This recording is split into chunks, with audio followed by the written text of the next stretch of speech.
I got you, but you're walking in the roadway. Well, okay, but there's no sidewalk, is there? But do you have an ID on you? Fuck you. Don't even fucking touch me, you piece of shit. Really? You fucking handcuffed me, you asswipe fucking bitch. Don't spit. Oh, fucking. Is this how it is? He fucking punched me in the face. I can't even fucking defend myself.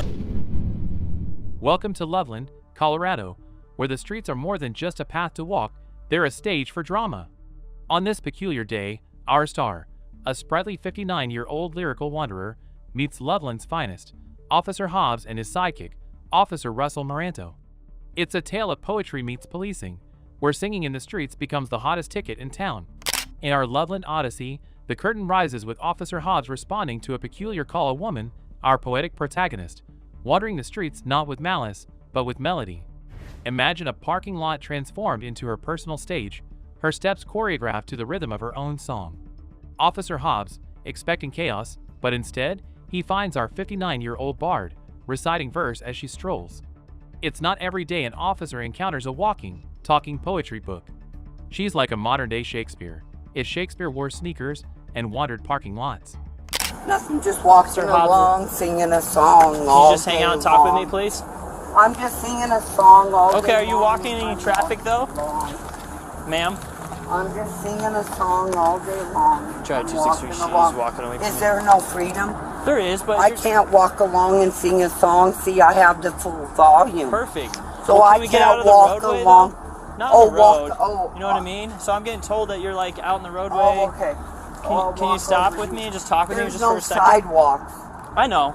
I get that. So where do a sidewalk go? Where can I be? Where I can see the full volume, don't you? As Officer Hobbs tries to navigate this lyrical labyrinth, the woman, unbothered by his badge, continues her poetic pilgrimage. Where are the sidewalks in this concrete jungle?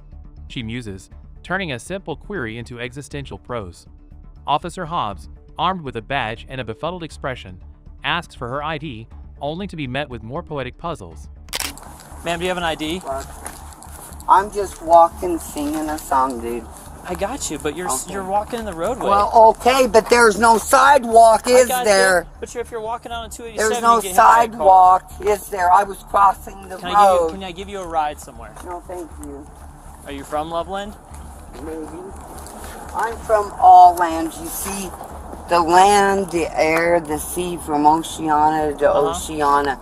I divide this disease. Okay. Of the fucking neon green and the greed of the fucking obscene. Our wandering minstrel, undeterred by the presence of law enforcement, insists she's merely exercising her freedom to walk and sing. It's a scene straight out of a whimsical play where the lead character is not a criminal, but a troubadour of the streets, serenading the night with her curious couplets and quizzical queries. The plot thickens with the arrival of Officer Russell Maranto. Officer Maranto, fresh on the scene, seems to have missed the memo that this was a peaceful poetry recital, not a high-stakes crime drama. Officer Maranto, perplexed by our wandering wordsmith, decides to turn this lyrical encounter into something from a police procedural. Our poet laureate, however, is not one to be easily cowed. Touch me, dude. Don't fucking touch me. Do you have an ID on you? Fucking don't touch. Okay. Don't fucking then touch I won't me. Again. Will you cooperate with me? Don't fucking touch me. Do you have an ID on you? Don't fucking touch me. Are you going to identify Don't yourself? fucking touch me. I'm just walking, singing a song. She only told me her first. Don't fucking touch me. Don't fight me. I'm just fucking walking along. You are being detained. I have no freedom to walk in this land. Do you have an ID on you? Fuck you. Do you have an ID on you? I'm just walking. Okay. What have I done wrong? Let go of me. Multiple times. No, I'm not. I'm walking through. Now, but it took us a minute to get I'm fucking walking through. Are you willing to work? She's like a bard in a battle of wits, armed only with her verses, and a steadfast refusal to yield her ID. But then, the unexpected happens. A spit takes center stage. Yes, you heard that right. In an act more fitting for a petulant llama than our street poet, she spits, transforming the scene from poetic to problematic. Officer Maranto, probably unversed in dealing with spitting lyricists, reacts with all the grace of a cat on a hot tin roof. Handcuffs come out, and just like that, our free-spirited poet is detained. They're disguised. How do you like it? Have a nice day. They gave our oil reserves Mine's far away too. to Yeah. China, Yours is don't closer. you Can you know? grab yours? Fucking having Where's a yours say. It's They like own on the other side of they the own street. the Holy cow. AMC Okay. theaters and right. land in Montana. The absurdity of this situation is palpable. A woman singing and reciting poetry 1 minute, and the next, she's treated like a Spitfire villain in an old Western. It's like watching a scene where the director suddenly decided to change genres mid-shoot. Officer Moranto, now in a quandary, probably wonders if there's a police protocol for handling poetic spitters. And so, our sidewalk serenader finds herself in handcuffs, her freedom to roam and rhyme abruptly curtailed. In the courtroom of public opinion, our Loveland drama unfolds with a legal plot thicker than a John Grisham novel. First off, the Fourth Amendment waltzes in, raising its constitutional eyebrow at the whole shebang. This venerable amendment, a guardian of liberty, demands reasonable suspicion for detaining someone. Now, our wandering poet wasn't exactly jaywalking in a tutu. She was more or less ambling and miming. Officer Hobbs, bless his heart, seemed to think her eccentric poetry slam was a traffic hazard. But was this enough for a legit detention? Or was it like using a sledgehammer to crack a nut? It's like detaining Shakespeare for causing a traffic jam with his iambic pentameter. Officer Moranto, at the hospital, with our handcuffed poetess. Fuck you. You don't know what I would like, nor Would do you you like a care, chair? you fucking asshole. Fucking glare of the We're gonna need to take that dare. paper in your hand as well, Fuck okay? you. Hey, that's my song, my It volume. is your song, yep. Yeah, so fuck you. What song is it? Hey, it's my song, not yours. You wouldn't know of it. You fucking. I don't know, I've got some fucking hipster cred, I 5G. feel. It's the Fifth Element. Do you know The Fifth anything Element? about that? You're not talking about the movie with Bruce Willis. Let's bring in Angelia in today.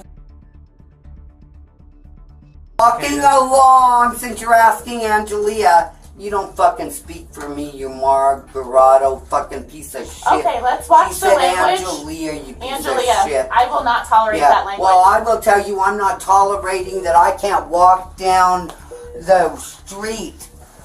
Hey, fucking give it back to me, you It's fucking gonna piece it of has to shit. go with your property. Hey, I can have it. Angelia. Why can't I have a piece of Because they have paper? policies here. You Then can't have fucking your take my belongings. pants off too. Take my shirt off. Give me my piece of paper. Angelia. Why can't I have it? The scene is set for an excessive force showdown under the 14th Amendment, typically reserved for pretrial detainees like our Spitfire Bard. Fucking don't even fucking If you try touch to me, you kick me, piece I'm of going to shit. fight back. Really? You fucking handcuffed me, you ass-white fucking bitch. Fucking give me my paper I will back. not. Yeah, see how I instigate? Fucking Can you woman. speak to me then if you don't like him? Don't spit. Oh, Fucking Hey, piece of Toronto, shit. See chill. what he does? Now, spitting might be uncouth, but does it warrant a strike from Officer Moranto? That's like swatting a fly with a bazooka. Now let's unpack this tale with a dash of legal lingo, courtesy of our good old pal, Larry. When an officer strikes a handcuffed lady, it's not just bad manners, it's a legal no-no. The 14th Amendment frowns on such arrests. It's like playing football and deciding to tackle the referee. So, was Officer Moranto's reaction to a bit of saliva an Oscar-winning performance of police protocol? Or more like a scene from a B-movie where the plot's lost its plot? In the legal cinema, this scene might just be on the cutting room floor for excessive force. In the aftermath of Loveland's poetic justice saga, the curtains fall. Officer Moranto, our not-so-gallant knight in shining armor, found himself on the chopping block. 3 days post-incident, and bam! He's given the old hee-ho, a rapid descent from cop to ex-cop. It's like a game show where you lose your job instead of a new car. Meanwhile, our free-spirited, first-spouting wanderer found herself slapped with a third-degree assault charge. That's right, for the grievous crime of spitting, the new cardinal sin in Loveland. It's like getting a speeding ticket for cruising on a snail-pace Segway. The charge, while legally sound, seemed to many like using a legal bazooka to swat a fly, again. Now, about that civil lawsuit, the rumor mill's been as quiet as a mime at a library. No word on whether our poet laureate of the streets plans to turn her ordeal into a legal odyssey. It's like waiting for a sequel to a cliffhanger movie that might never come. The streets buzzed with chatter as the community reacted to the incident like bees to a honeypot of controversy. One internet comment captured the collective eyebrow raise. Cop punched a handcuffed 59-year-old woman who likely had mental health issues. He needs to be arrested. People issued a gun and badge need to have a little self-control or they should not be in law enforcement.